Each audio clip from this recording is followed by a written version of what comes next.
Yo, what's up guys, welcome back to another video. This is a reaction to some more Morbid Reality, or our Morbid Reality, and I reacted to one of these videos just over a week ago I think, and they were pretty morbid to say the least. I mean, I do reactions to Mr. Ball, and I've done reactions in the past to like BuzzFeed Unsolved, to like dark cases and true crime sorts of things, which is always fascinating.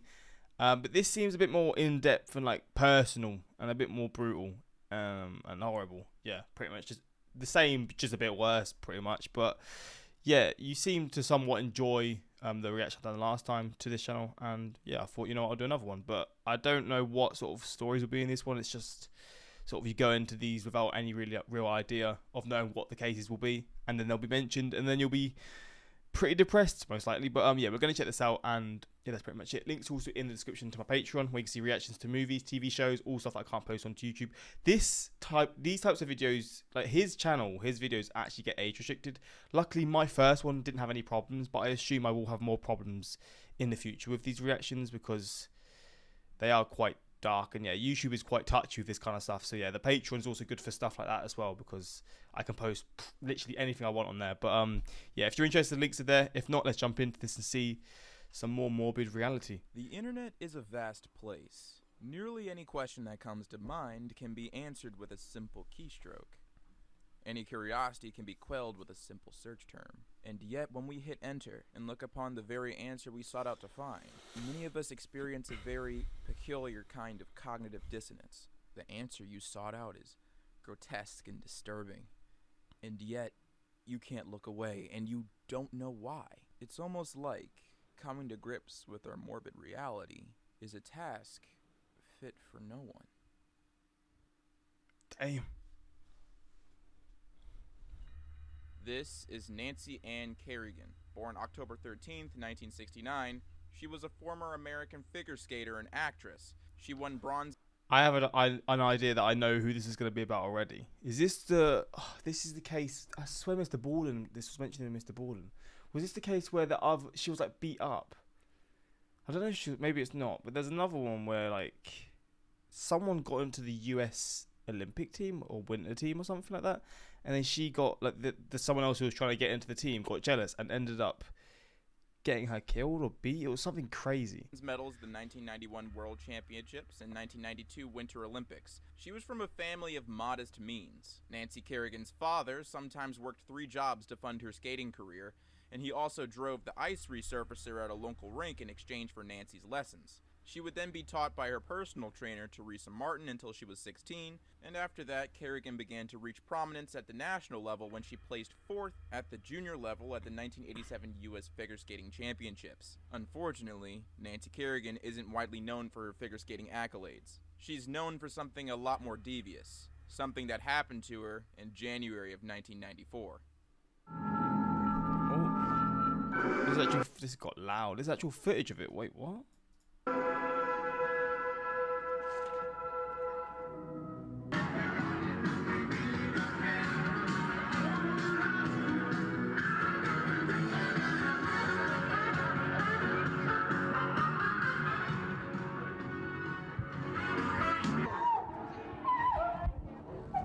So this is the one I'm thinking about. Wait, have I seen the footage before? I don't know if I have.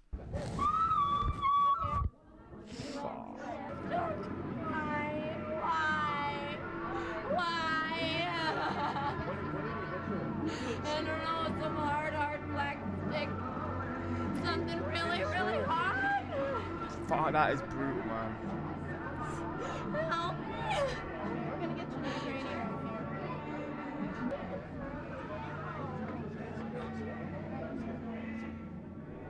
You know what, you gotta feel awful for her, because she's probably trained for this moment all her flipping life, and then this has just been ruined like that in seconds.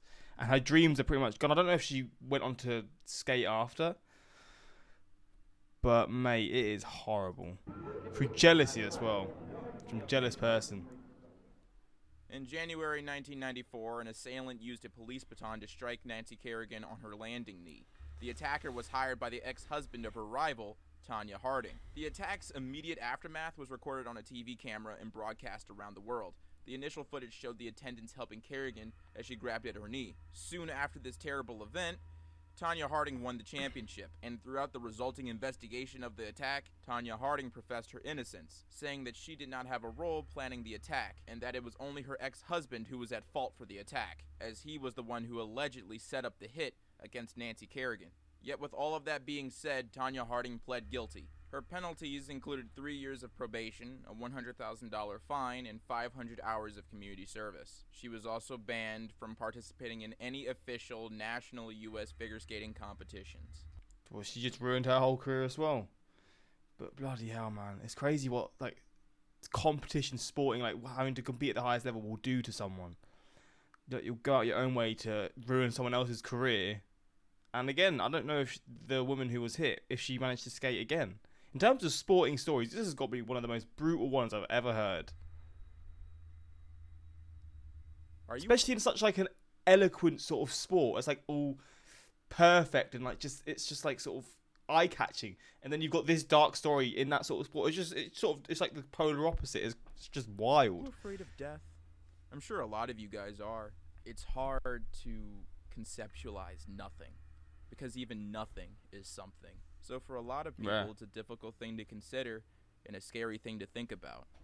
But when you do die, how are you going to stop someone from stealing your body? Well, if you're unsure, here's a solution from the early 1800s. It's called a coffin collar. It was used to prevent grave robbers from stealing corpses. Corpses were often stolen and sold for dissection, and the collar was fixed around the neck of the corpse and bolted to the bottom of the coffin. Seems to me like a pretty good solution. Unless you just cut their heads off. When you take a look at this image, what's the first thing that catches your eye? Someone falling out of a plane? The plane or the boy? This image was taken in 1970 and shows a 14-year-old boy falling from the airplane's wheelbay moments after takeoff. The young boy in the image is named Keith Sapsford. Born in Sydney, Australia, the curious child wanted to know what the rest of the world lived like, so he chose to climb in the wheelbay of a departing plane. The plane was set to arrive in Japan, and near the tail end of the flight, the wheelbay opened, causing Keith to tumble out of the wheelbay and plummet 200 feet. The image was captured by a photographer named John Gilpin. He was taking photos of planes and unknowingly No way, this is wild. That is mental. What? captured this boy's final moments. Jesus. Imagine catching that image at like the exact perfect time. God damn. This is Joshua Burns Howell, also known as Pegleg Howell, born March 5th, 1888. He was an American blues singer and guitarist who found moderate success recording for Columbia Records from the late 1920s to the early 1950s. Born on a farm in Eaton, Georgia, he taught himself how to play the guitar at the age of 21, quickly becoming skilled in pre-Piedmont figure-picking and slide guitar techniques. He continued working on the farm until he was shot in a fight by his brother-in-law, which resulted in him losing his right leg. Now being seriously disabled, it made his work being a farmer nearly impossible, so he began working as a full-time musician. In 1926, Howell was heard playing on the streets of Atlanta and was recorded for the first time by Columbia Records, which released his first song, New Prison Blues, written while he was in prison. It was the first country blues record to be issued on the label. Since I cut your throat, mama, drink your blood like wine. I cut your throat, mama, now drink your blood like wine. See, you can't quit me, ten or need a try. Pretty good. I'm going up the country, mama, where the time ain't long. I'm going up the country, mama, that's where the time ain't long.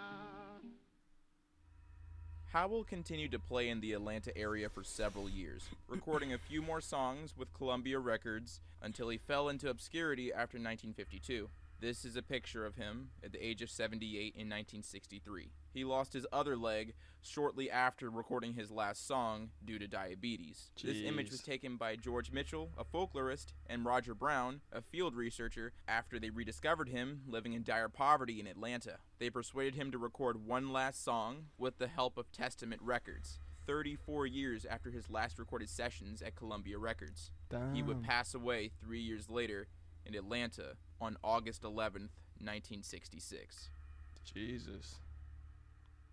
This is Michael Clark Rockefeller, born May 18th, 1938. He was the fifth and last child of Mary Todd Hunter Rockefeller and Nelson Rockefeller. This is the really... Wait, what's his family? Is this the family... Oh, yeah, God, I'm sort of thinking of Rockefeller. Who is Rockefeller? Sounds a really familiar name, and I cannot remember. He was the third son of 7 children fathered by Nelson Rockefeller, and he had a twin sister named Mary. Michael Rockefeller graduated cum laude from Harvard University with a Bachelor of Arts in History and Economics. After that, in 1960, he served 6 months as a private in the U.S. Army, and then went on an expedition for Harvard's Peabody Museum of Archaeology and Ethnology to study the Dani tribe of Western Netherlands, New Guinea. He would also take an interest in researching the Assamite headhunting tribe in New Guinea. The Assamite culture was defined by constant warfare with neighboring villages. Cannibalism and decapitation were commonplace. Oh. The decapitation were meant for initiation ceremonies, and the cannibalism was meant as a ritual. According to the Assamite, through the consumption of flesh, they believed they formed an intimate bond with the victim, taking his power, his name, and becoming him. And unfortunately, pictured in this image, he's photographed on his first trip to Papua New Guinea in May of 1960. Michael Rockefeller's smile belies his grim fate. It's believed he was killed and eaten by the Assamite people. To this day, his body has never been recovered, and there's much speculation on and around his death.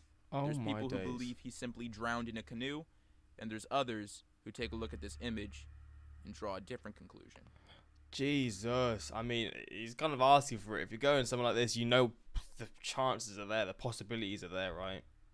But This jeez. is an image of Marcy Borders, born August 12th, 1973. She was a legal assistant who worked in the Bank of America, located in the World Trade I knew this was going to be the World Trade Center. God damn. Center, and survived its collapse. A man named Stan Honda is responsible for this photo. He captured this image of Borders, completely covered in dust from the building collapse.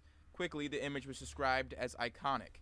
The image became so well known and so widely distributed that Borders became known as the Dust Lady. She was a resident of Bayonne, New Jersey, and the 28-year-old Borders was working on the 81st floor inside of the North Tower at the time of the attack. She was never able to shake the trauma of the attack. That, on top of a decade-long depression brought on by a breakup with her partner, a loss of custody of her children, and a long history of alcohol and drug abuse, Nancy Borders clearly had many troubles before the 9/11 terrorist attacks. And soon after Osama bin Laden's death, she was interviewed about how she overcame her mental troubles, saying that a key to her recovery was sobriety. She had given up drug use and alcohol. Unfortunately, things became more difficult for Borders.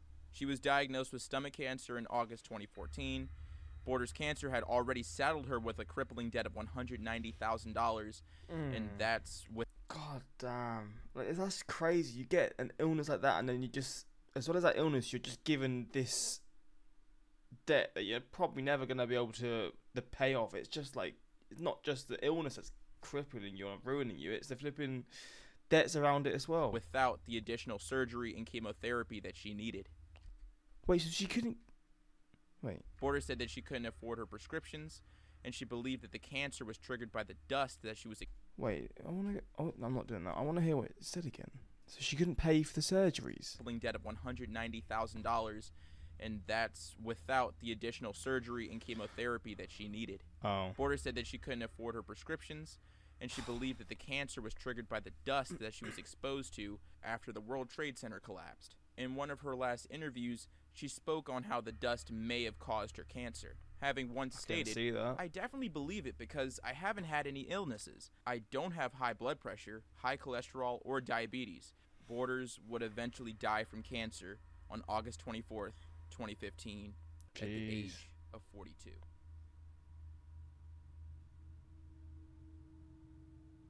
This is Rosalino Chalino Sanchez Felix. Born August 30th, 1960, was a regional Mexican singer and songwriter. He was born on a small ranch in Sinaloa and was the youngest of 7 children.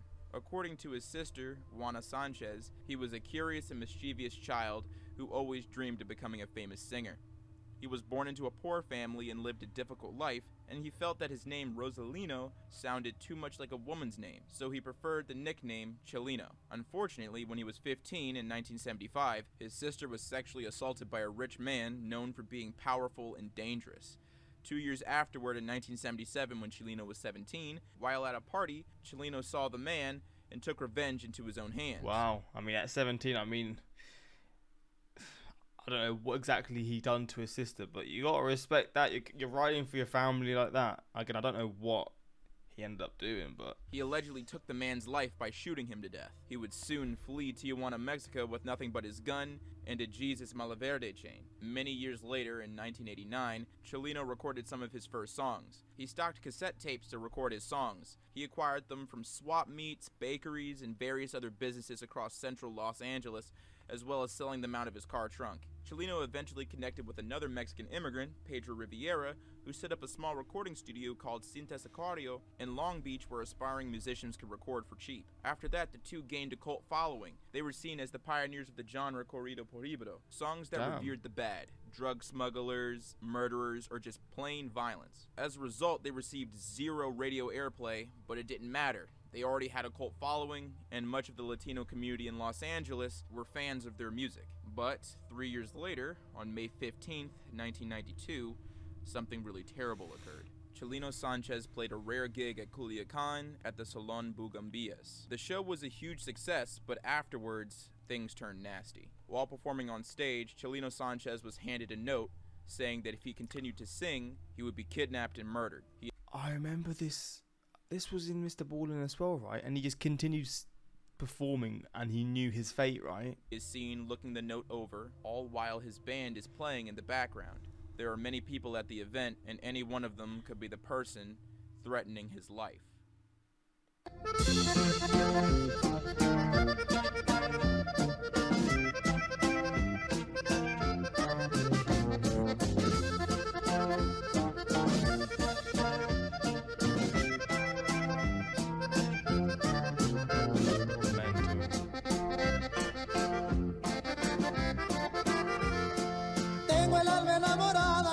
Pensar el corazón, de soñarme noche a noche, dueño de tu amor. Tengo el alma enamorada, muy enamorada, mi bien. Si me das toda tu vida, yo te la doy también.